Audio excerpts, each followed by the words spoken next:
These young men are in the Soviet Army, and proud of it. They're mounting guard on Lenin's tomb. Yet if their grandparents had emigrated to America, they might be in the U.S. Army now, and they'd be equally proud of that.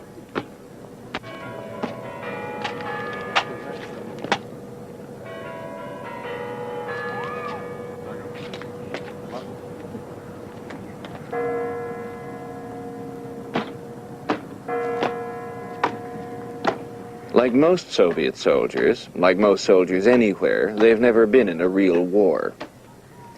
But there are, on average, about 20 wars going on in the world at any given time, and they are all waged by men who learn to be soldiers away from the battlefield. All soldiers belong to the same profession, and it makes them different from everybody else. They have to be different, for their job is ultimately about killing and dying. And that doesn't come naturally to any human being.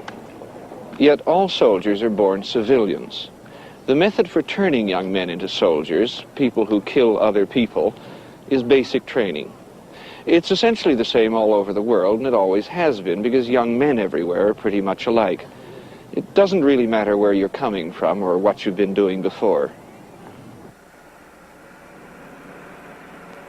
Where the kids on this bus are coming from is all over the United States, and they're as motley a group of 18-year-olds as you're likely to find.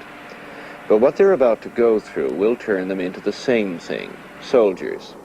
They'll be in the United States Marine Corps, not the Soviet Army, but beneath the uniforms there's very little difference.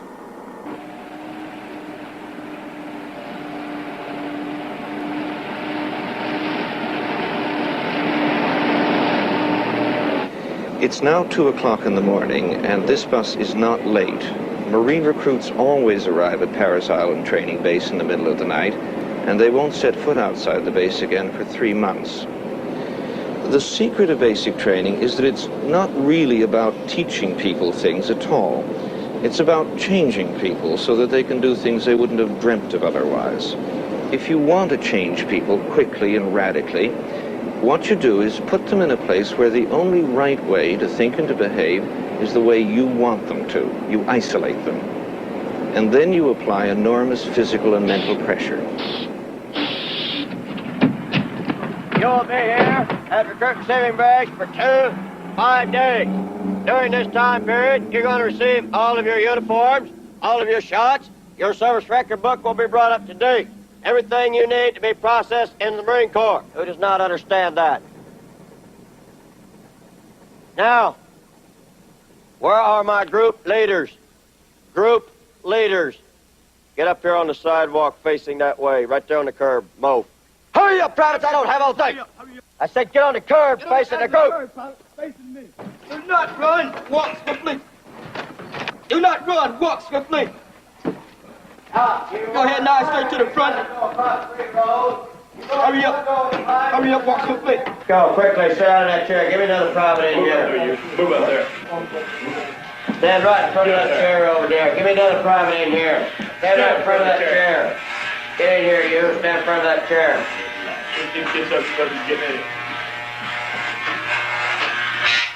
We move quickly, privates. We've already been told that a dozen times. The first step in basic training anywhere is always the same. It happened to me when I joined the Navy 20 years ago. The recruit is stripped of all evidence of his civilian identity, his hair, his clothes, everything that makes him look and feel like an individual. Marine basic training is more extreme than in most armies, but essentially what's happening to these teenagers here is happening to other 18-year-olds all over the world at the same time. They're entering a machine which turns out a very special and artificial product, soldiers. And we're going to follow them through the machine.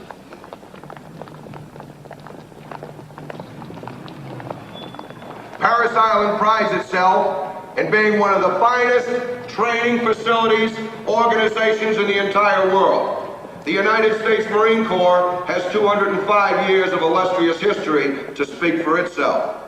You're trying to be a member of that organization. You have made the most important decision you have in your life up to this period in time by signing your name, your life, your pledge to the government of the United States of America. Even more importantly, the United States Marine Corps, a brotherhood, an elite unit.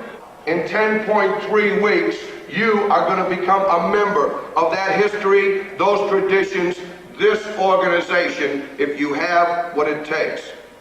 All of you want to do that by virtue of you signing your name as a man. The Marine Corps says, and we say in the Marine Corps, that we build men. Well, I'll go a little bit further. We develop the tools that you have, and everybody has those tools to a certain extent right now. We're going to give you the blueprints, and we are going to show you how to build a Marine. You've got to build a Marine, do you understand? Yes! Get up! Get up! Get up right now! Get up! Hurry up! Hurry up! Get on right now! No! Ow! Ow! They've been given their uniforms and their shots, and their first day of real training is beginning.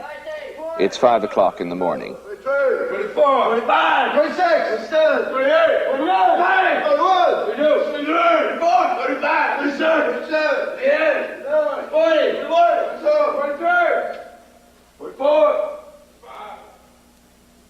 7, Count on Texas 45, Senior Drill, Sergeant Staff, Sergeant West, highly motivated, truly dedicated, rough stomping, bloodthirsty, kill-crazy United States Marine Corps recruit, sir. What they're saying is that this barracks contains 45 highly motivated, truly dedicated, romping, stomping, bloodthirsty, kill-crazy United States Marine Corps recruits, sir. And they'll chant it every morning for the next 70 days. Hurry up! Just leave it alone for now and get dressed. I'm waiting. You got about one more heartbeat to be dressed. You got about one more heartbeat to be dressed. Keep taking your time. Keep taking your time. Get off your knees. Get off your knees, McKenna! There are times when the recruits must think they've blundered into some nightmare version of summer camp. But everything has a purpose here. Summer camp is not preparing you for combat. We assaulted a fortified position with concrete bunkers emplaced with machine guns, automatic weapons, and we took it. It would take... Many of the men who train recruits at Parris Island are Vietnam veterans. They understand exactly what's being done to the recruits and why. And we killed about, I'd estimate probably 35 North Vietnamese soldiers in the assault. And we only lost 3 killed. I think there's 2 or 3 and about 8 or 10 wounded. But, you know, what they teach you, really it doesn't, you know, it doesn't phase you until it comes down to the time to use it. But it's in the back of your head, you know. Like, what do you do when you come to a stop sign? It's in the back of your head, and it's there, and you react automatically. I can motivate a recruit, and in third phase, if I tell him to jump off the third deck, he'll jump off the third deck. And that's just, you know, like I said before, it's a captive audience. And I can train that guy, I can do anything I want him to do. Because I guess you could say in a way we brainwash him a little bit. But, you know, they're good people. They're good kids, and they ought to do the right thing. We got some bad kids, but, you know, we weed those out. But as far as he's talking about motivation, here we can motivate them to do anything they want in recruit training. Hands on the edge. Shoulder width apart. Now lean back. Lean back. Lean back. Lean back. I got the rope. You ain't going nowhere. Just reach down about 3 inches on the right hand. Get some more rope so we can get you started here. There you go. There you go. Now lean back. The other one back. Stop. Keep going there. Keep going. All right, Milk now. it with the right hand. Milk it with the right hand. See how I'm doing that? Now you got it. See how I'm doing that? Now, that's... Keep going. Keep going. Keep going. Now you go. Keep going. Back, All right, now start walking down. Hold it there. Hold it there. Now, stop right there. Put it in small your back. Your right hand in small your back. Keep it there. Keep it there. Come out. You ain't going nowhere. Now start off with your left foot and walk. You understand? Do it. Walk. Walk straight. Don't start swaying again. Walk straight. Just let it slide through your daggone right hand there. All right, stop. Now I want you to bound out a few times. Just push off. Push off. Keep your feet shoulder width apart. There you go. Now this time you're going to throw that brake hand out when you go. Push off. There you go. Now throw it out from the small of your back. Throw it out. Lock your knees. Put your feet in front of you. Belay it. Around your back. Belay it. Around your back. You don't know how to pay attention, do you? No, you don't. No, you don't. Put your feet in front of you. You got to give yourself some slack. You understand that? Belay him down. Many of these young men have never done anything difficult and dangerous before. Almost everybody is afraid the first time he goes off this tower. Yet things are not quite as they seem here. The real lesson being taught is that if you can overcome your fear, you will be perfectly safe. And here, during training, it's true. Hey, drill instructor. Sir. Drill instructor, send him back up here to me. All the way back up. You don't wait in line, son. You come see me. What was it like for you the first time you found yourself in combat? Well, I have to say, just like the rest of them, I was scared to death. I went over, I just had turned 18. Just had turned 18. Came into Nang, they sent me up to Dong Ha, and I was just scared. I was a scared individual. I didn't know what was going to happen. Didn't know what was going to, how can I say it? I don't know. How long did it take you before you got used to being in combat? I didn't.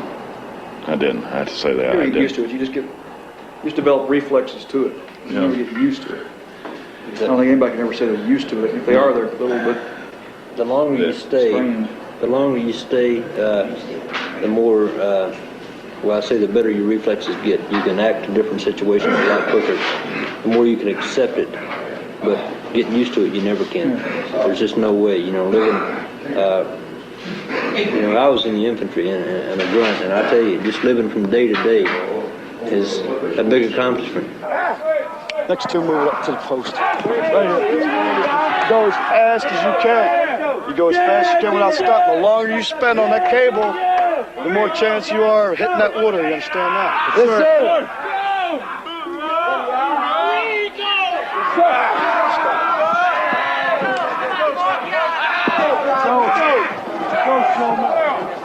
The faster you can do this, the better there.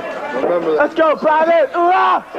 Get up there, Fabe. Get up there, Fabe. That way there, side. Thank you.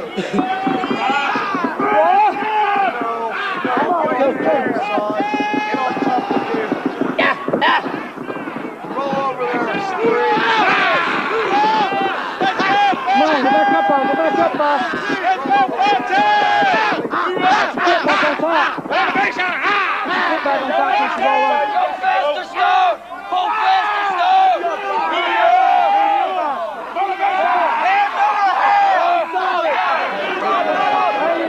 Come on, Fowler. Go, Fowler. Change over, Fowler. Well, Fowler, get back up there. Fowler, get up there. Hurry up! Hurry up! Everybody's waiting on you. Hurry up! Get up there. Get up there, Fowler.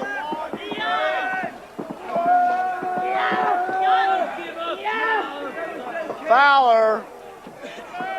Get up there. Look behind you. You got a whole line behind you. Get up there. Real good. Come here. Well, get out of the water. Don't contaminate it all day. Real good. Come here. Stand up, Toe. Bull. He said stop, sir. Bull. You quit because you don't have any guts. No, sir. Well, why didn't you get back up there then? Probably tried you, sir. Oh, yeah, I saw you try. I saw it. Go back and change clothes. You're useless to your unit now.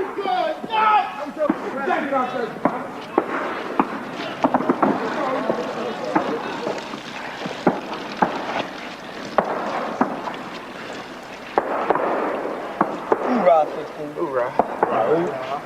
Apple time! Tell it! Tell everybody you! The hurdles of basic training are set low enough that most people can get over them. And all those who've made it across yet another obstacle are stronger by Fowler's defeat. Day by day, the group is feeling more special, more confident, more like real men.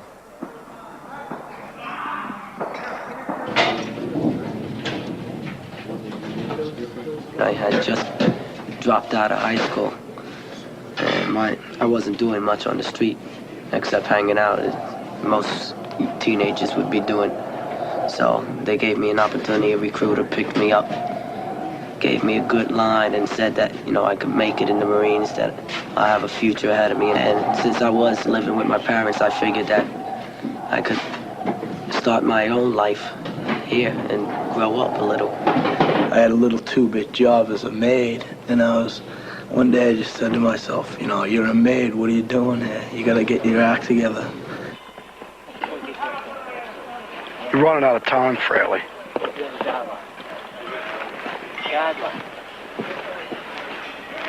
Galloway.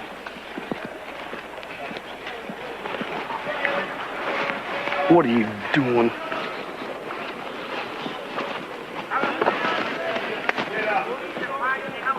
You only did one thing wrong there.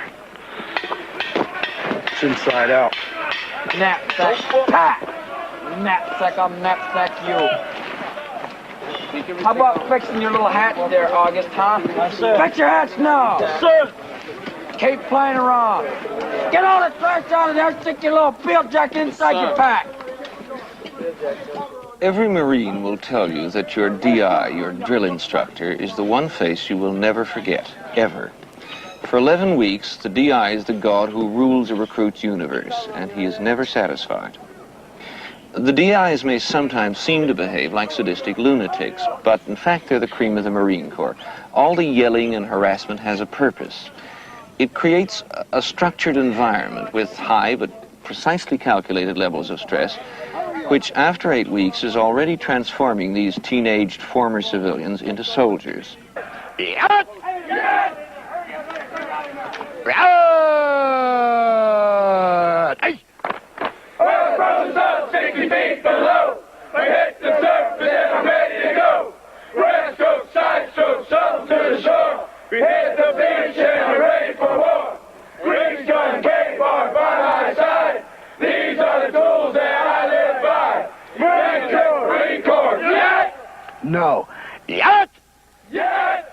Yet! Yet! It's not a Y sound anymore. It's going to be yet! Yet! You understand? Sure. U-A-T. Yet! Yet! Say it. Yet! Seats. Oh, just.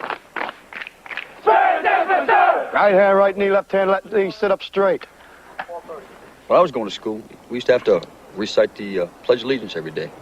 But they don't do that now. You know, we've got kids that come in here now. When they first get here, they don't know the Pledge of Allegiance or the flag.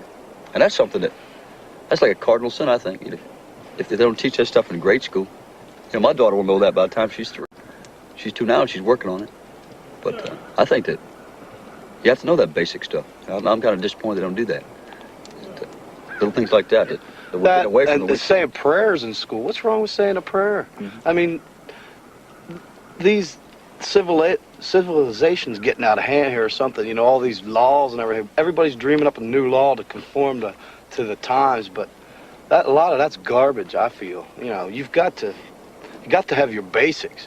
You know, the groundwork where you can start to build a child's brain from, and you just can't build it from these garbage laws that they don't even understand, you know, civil rights, this, that, and the other.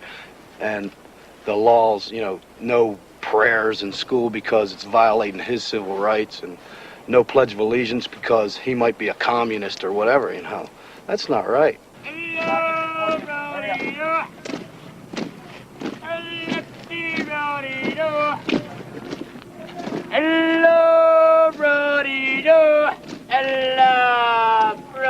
Marching like this, with every man moving his body in the same way at the same moment, is a direct physical way of learning two things a soldier must believe: that orders have to be obeyed automatically and instantly, and that you're no longer an individual, but part of the group. Hello, buddy. Quit bouncing, Josh. You're bouncing all over the place. Jumping your strips again. It's 100 years since mass formations like this were any use on the battlefield, but every army in the world still drills its troops, especially during recruit training. Allah to the left. Allah, does that work? There's some kind of inspection every day in recruit training, and it has a purpose beyond the nitpicking attention to detail. 460 meters, sir. It's a ritual confirming the recruit's progress. But there are always details to criticize in the closed world of Paris Island.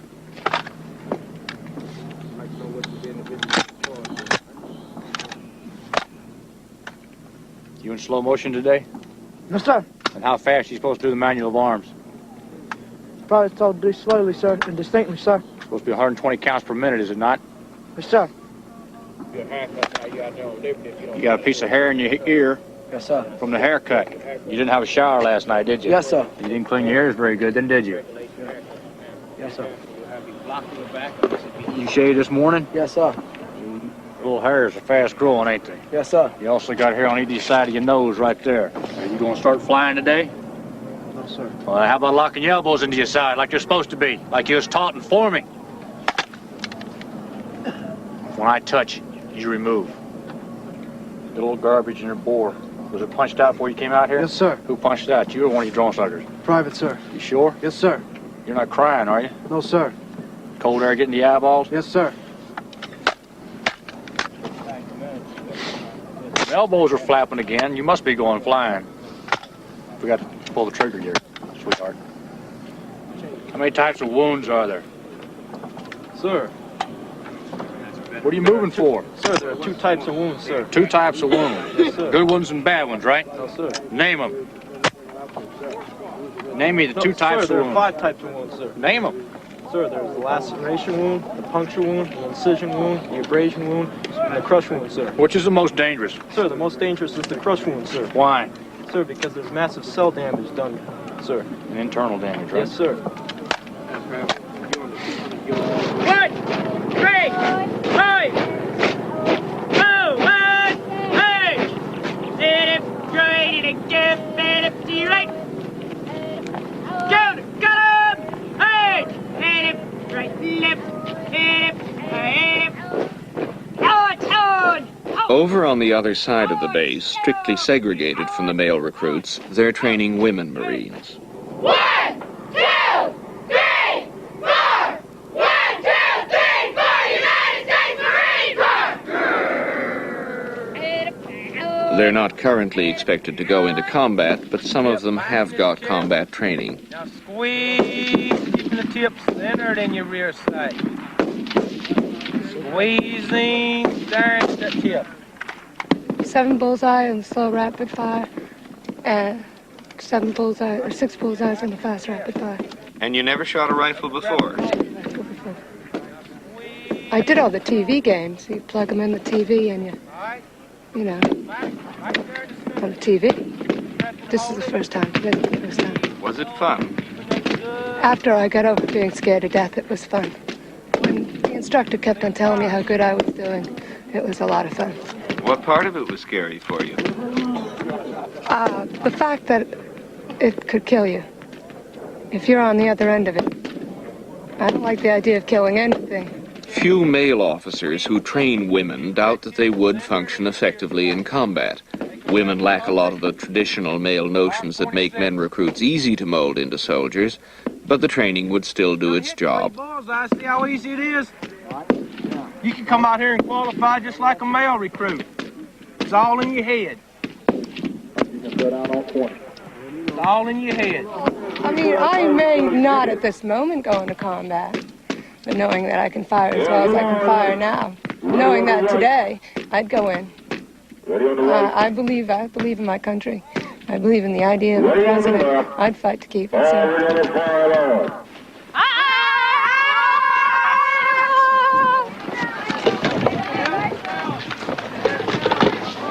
What bothers the officers is how the presence of the women would affect the men.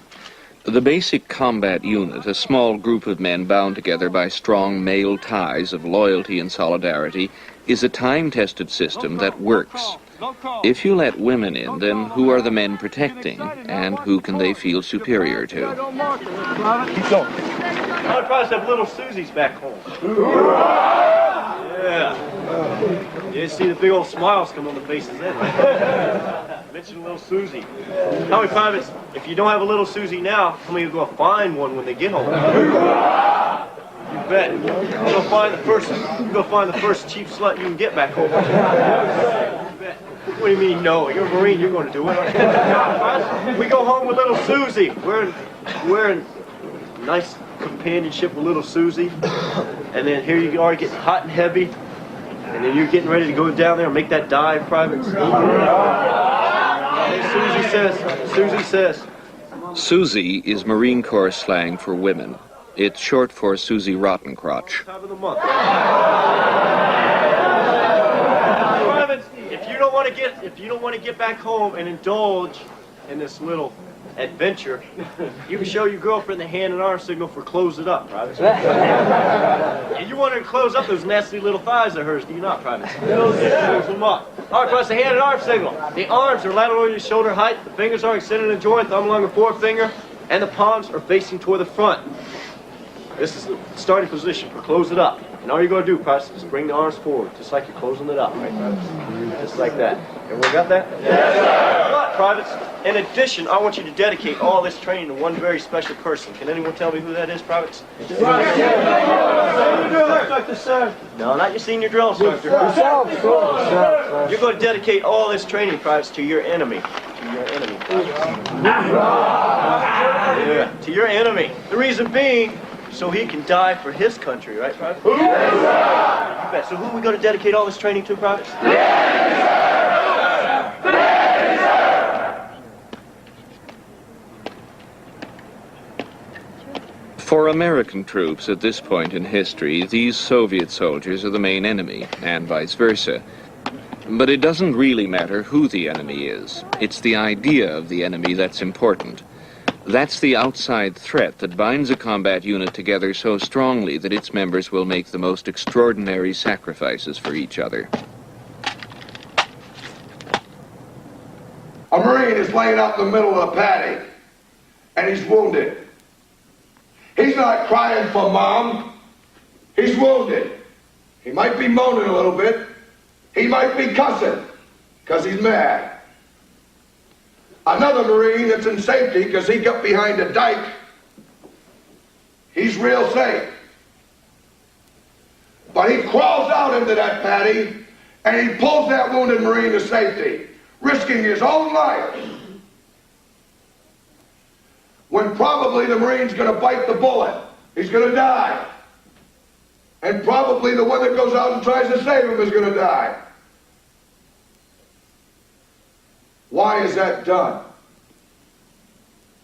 You ask yourself that question.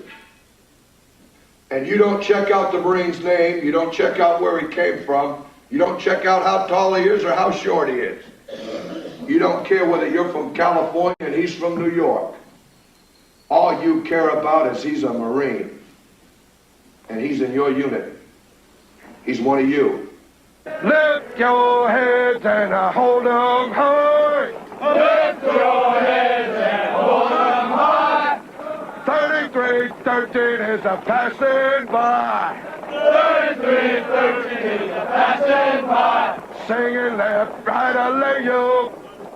Motivation. Motivation. Dedication. Armies everywhere try to catch their recruits young because they're more vulnerable and easily influenced then, and they don't really understand about dying. You can train older men to be soldiers, it's done in every major war, but you can never get them to believe that they like it. We're having a ball. We're having a ball. All the way. All the way. We love it. We love it. Can't leave it. But if you're young enough, all the ideas about heroism and military glory that you picked up in childhood are still there, unadulterated by adult experience, like buttons waiting to be pressed. We will fight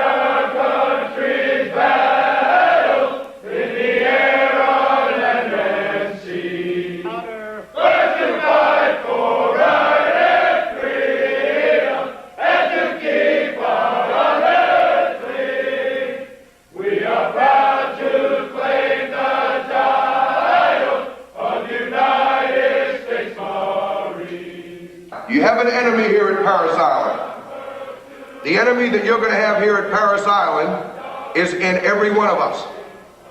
It's in the form of cowardice.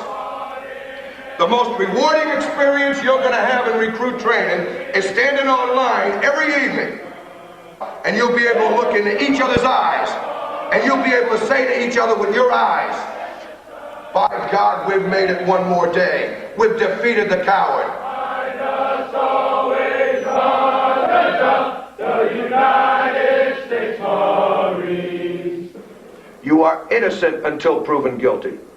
Make no mistake about that. This is not a kangaroo court. You are not already found guilty by just the mere fact of you standing in front of me. Do you understand that, recruit? Yes, sir.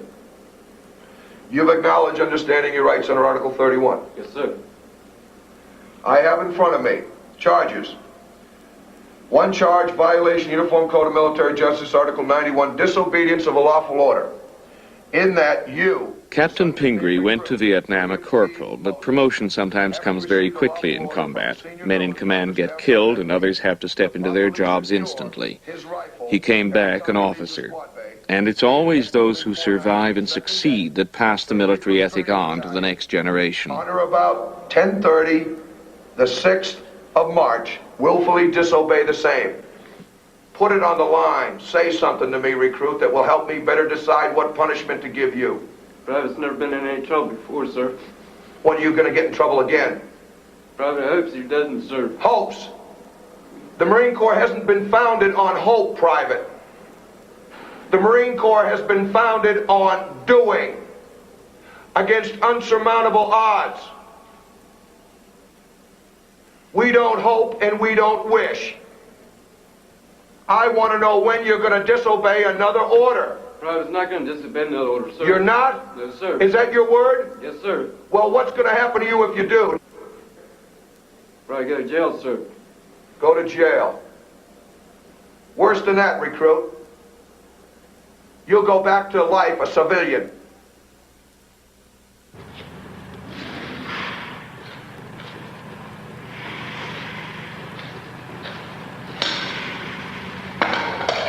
Well, keep walking around it, guys.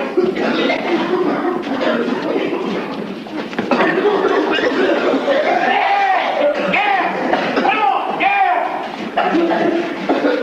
Come on, boys. Let me leave there and get you along.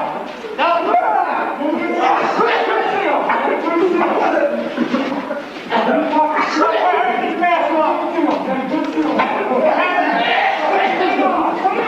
this don't work. Put the mask on, President. It don't work. You got to do that, President. Keep on. Go, go, go. It's a robot.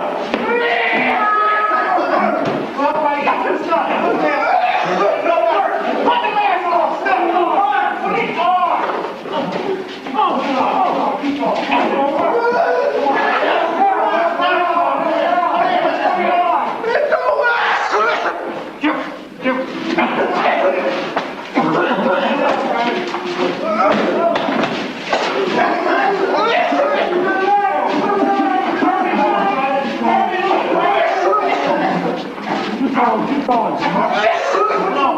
Hold it close,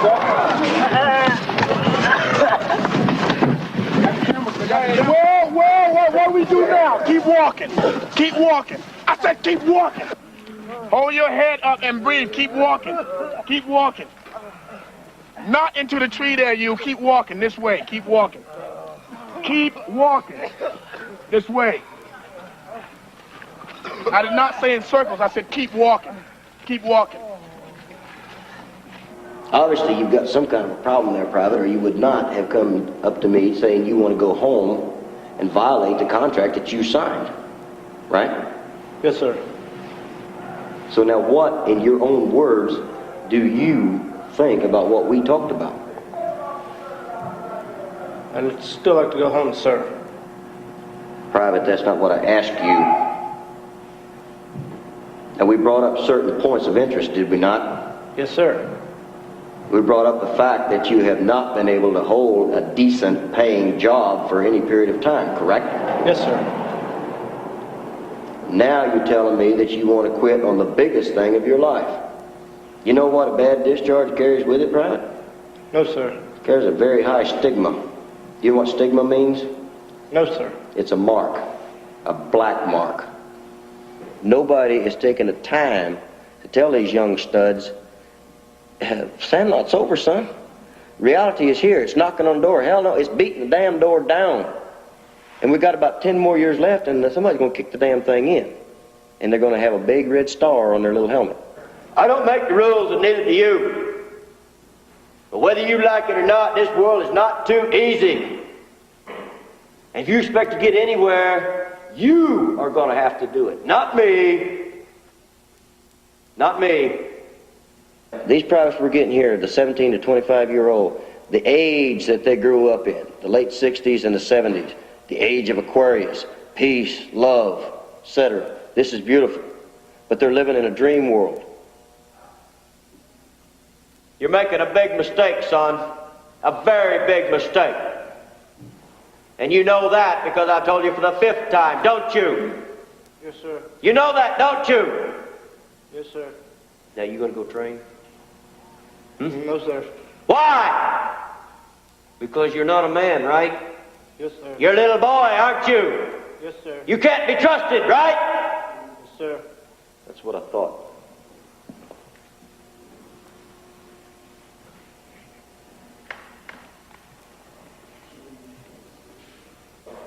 Now you take any individual, no matter what he is, civilian, Army, Navy, Marine Corps, if he's seen combat, he's different. When I first came back in '69, my mother would not go in the same bedroom with me when I was asleep. I was dangerous. First night I was back, they had a 2-bedroom trailer. I slept in the floor because my sister was home at the time. My mother came by and she was going to step over my arm, which was flung out the side, and go turn the air conditioner off. She got within 2 feet of me, and I wasn't even awake. I had her down, I had her by the throat, and my father pulled me off of her. And I was not even awake, I just reacted. There was a footstep, I didn't know where it was, and so I reacted. I was dangerous. And it, as time passes, it gets over. But you never really forget. You never really forget. It's sometimes, especially when I'm tired. Say I worked a 24-hour shift, and I go home, I'm really tired. Sometimes when I first lay down, they'll pass. Scenes come through my mind. Things that I have seen, things that I have done. It makes me different. And it makes me all the more apprehensive because these individuals that we're getting now, they haven't even seen a God-blessed car wreck, much less somebody with the whole side of his head blowed off. Freedom has a price, and I believe this, and I preach it. Freedom has one price, and history bears me out. There's one price that freedom will accept, and that's blood. You have got to be very aggressive. Once you have got your opponent on the run, once you've got him on the run, that means you go ahead and strike with that first killing blow. Private, that fight might not stop. Just because you made contact, that don't mean you stop. You don't cut him no slack. Don't give him room to breathe. Stay on top of him. He's going to be backpedaling all the way with his guards up. And you stay on top of him. Keep pumping that stick.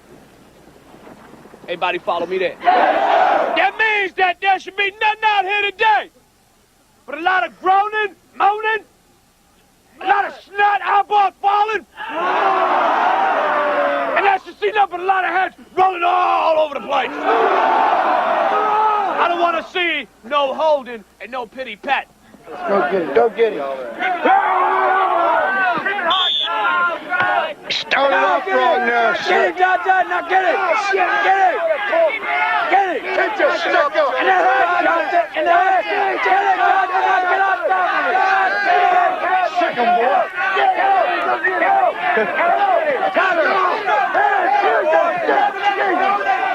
boy. There's aggression in all of us, men, women, children, babies. Armies don't have to create it, and they can't even increase it. But most of us learn to put limits on our aggression, especially physical aggression, as we grow up. Swing your stick, Johnson. Swing it. Hit him. Hit him. You got him. Oh, it's about time. It's about time. A crucial part of turning people into soldiers is teaching them to ignore these limits, so that in the right circumstances, against the enemy, they'll go all the way and kill. Hold your stick. Get in there, Adam. Yo, waste of human life there, All you did was I'm got your stick. That's all you did was got your stick over there. Keep moving. Keep crawling. We ain't got all day. Lay there. Keep moving. You ain't got time. You ain't got time to stop. Get that tip of that rifle on your helmet. Quick, go. In some ways, what basic training produces is the uniformed equivalent of a modern street gang, a bunch of tough, confident kids full of bloodthirsty talk. But kid gangs don't actually kill each other in large numbers. If they behaved the way armies do, you'd need trucks to clear the bodies off the streets every morning. But they're held back by the civilian belief, the normal human belief, that killing another person is an awesome act with huge consequences. So basic training has one more vital job to do: to indoctrinate recruits with the idea that the enemy, whoever he may be, is not fully human, and so it's all right to kill him. Well, first off, what is a mine? A mine is nothing more, Privates, than a explosive or chemical substance that is designed or made to destroy and kill the enemy. You want to rip out his eyeballs again, you want to tear apart his love machine, you want to destroy him, Privates. You don't want to have nothing left of him. You want to send him home in a glad bag to his mommy.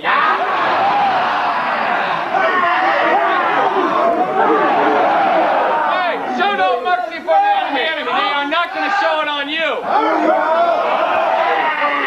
Marines are born trained killers. You got to prove that every day. You understand? Yes, sir! All right. Okay. Now, what are some of the uses for grenades and pyrotechnics? Well, I just mentioned the first one: produce casualties. Far too many Iranians in the world, are there not? Yes! Go over there and flatten that country, should we not? Yes! I'll take this series right now. We'll go over there and kick some ass.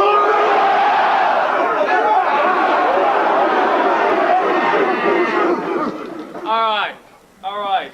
The idea of me killing a person when I came down here just, it's unheard of. You didn't do that. It was, like squirrel hunting without a license. And you didn't do things like that. But once you came here and they motivated you and just kept you every day, constantly thinking about that, and by the time you leave here, then there's something you still don't want to do, but you've got it in your mind that you want to do it so bad that you actually go out and do it when you have to.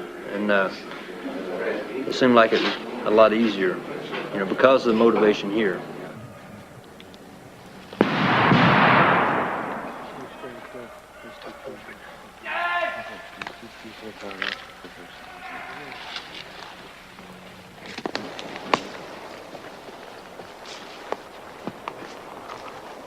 That's good. There goes another one. 15 meters apart.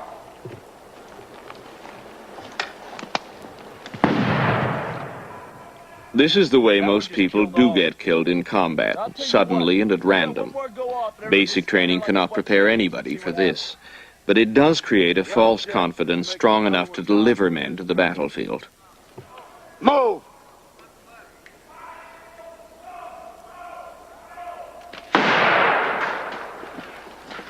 The Vietnam era was, of course, then was at its peak, and everybody was motivated more or less toward the kill thing. We run PT in the morning, and every time your left foot hit the deck, you had to chant kill, kill, kill, kill, kill. It was drilled in your mind so much that it seemed like when it actually came down to it, that it didn't bother you. Of course, the first one always does, and it seems to get easier.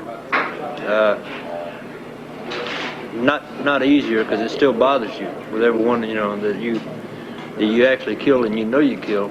You develop a sense of brutality in combat that you don't normally have stateside, because you live under two completely different sets of morals. You couldn't survive in a combat situation with the same set of morals you have in everyday life. You'd never make it through the first week. If seeing your best friend's head blown off don't motivate you, then there's something wrong with you. You got to do something, because the next day it might be you. People say, well, I can never kill a man. That's bullshit. They can. Anybody can kill. I try to motivate these people to such a point that once they went into combat, I tell them what to expect. The motivation it takes to actually look down the sights of your rifle and pull the trigger and kill a guy. That's the motivation it takes. That's what you get paid to do. It's like being a bag boy at a supermarket, you know. If that's what you get paid to do is bag groceries, you bag groceries. If you get paid to look down your sights and pull the trigger and kill a man, that's what you do.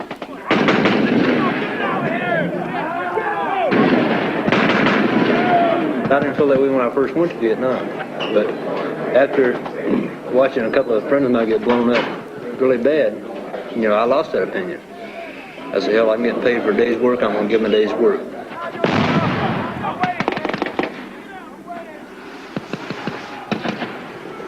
That muzzle looks great. It looks super. That muzzle really looks great. How about you better hope you get through there quick and able to unclog that muzzle before the enemy gets a hold of you.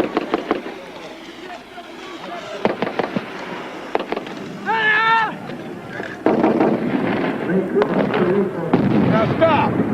Now what are you going to do? Right now you got an enemy bunker right over here that you're supposed to assault. Your fire team leader tells you to get up and assault the bunker. What are you going to do? You know what you're going to do? You're going to turn around. And you'll probably get shot in the back because you can't do anything with that weapon. Look at this, brother. Look at this. Get up. Yes, sir. The whole idea about the low and the high crawl is to keep your muzzle out of the dirt. Now, can you see light down there? Barely, sir. Barely.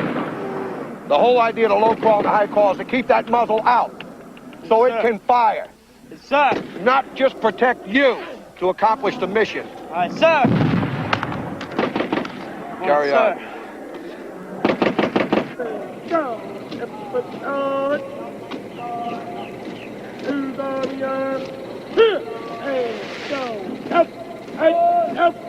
Basic training has been much the same in every army in every age because it's always working with the same raw material that's already there in teenage boys. A fair amount of aggression, a strong tendency to hang around in groups, an absolutely desperate desire to fit in.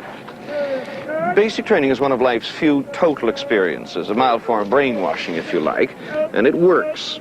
You may be slightly insane at the end of it, I know I was, but that wears off after a while. What's left behind is a sense of loyalty to the service and a set of instinctive reactions that operate automatically, even in combat.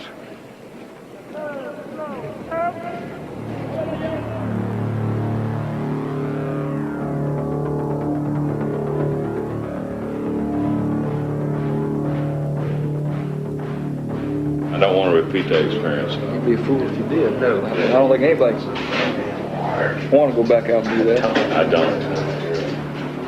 I got a cousin with one leg. I had some buddies that, lost their lives, and I don't want to repeat that experience. Well, we're all sitting here, three people in the Marine Corps, prepared by virtue of our stripes sitting here, and the fact that we're in the military, we're ready to go out and do it again. The part we're whole, and we got buddies that ain't. It's like insurance. We're hoping it doesn't happen, but we're ready to do it. But the biggest thing about it is, I think that although we don't want to go back and do it again, if the bell rung at 7:30, we'd go in a minute. We'd be in line at 8 o'clock to go.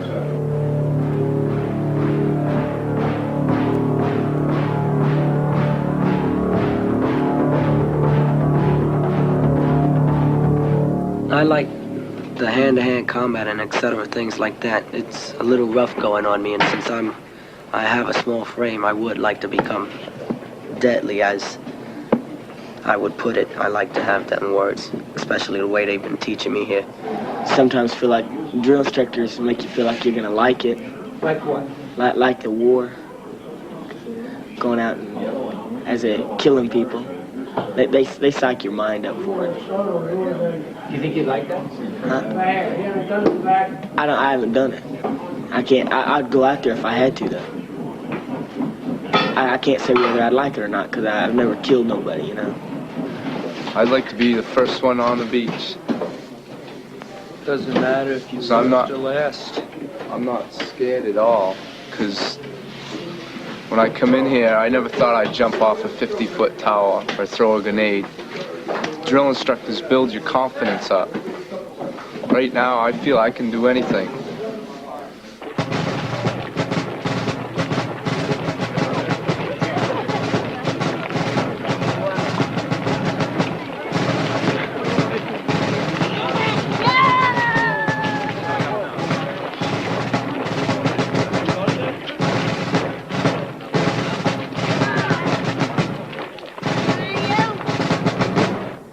As we view these graduates about to move to their new duty stations throughout the world, we do so with a considerable measure of pride, for we realize how much they have accomplished, but further, we know that we are part of it.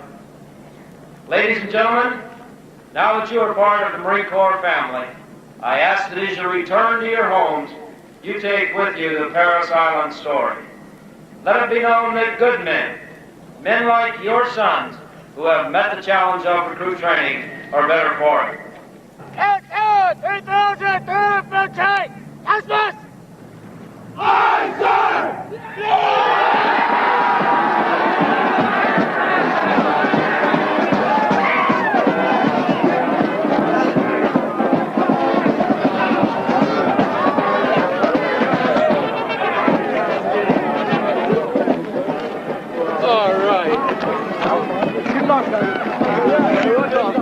So long as nations keep armed forces, there will always be enough recruits. Young men are not natural soldiers any more than they're natural carpenters or accountants, but it's a trade that almost anybody can learn. Soldiering takes up a much bigger part of your life than most jobs, but it doesn't take a special kind of person. Anybody's son will do.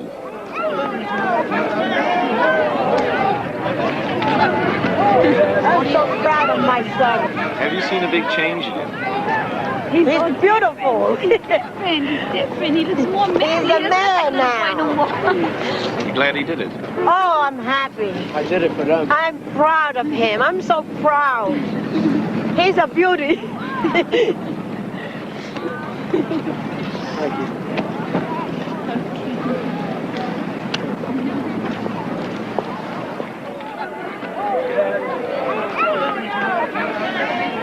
Really feel good inside.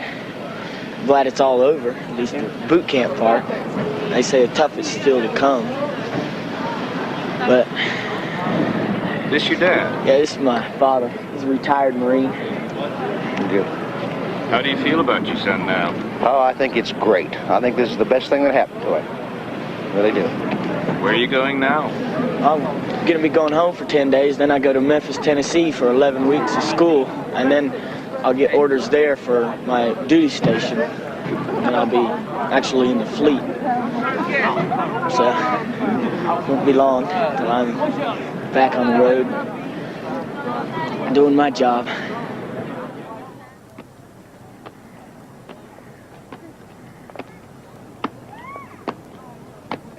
These young Soviet soldiers are doing their job too, and it's the same job that soldiers everywhere under all flags have to do. Even though most soldiers will never actually fight, they spend most of their time preparing for war. The whole nature of the military profession is shaped by that single goal. Not that it's soldiers who cause wars. Governments acting on our behalf are the cause of wars. We simply employ soldiers to do the dying for us.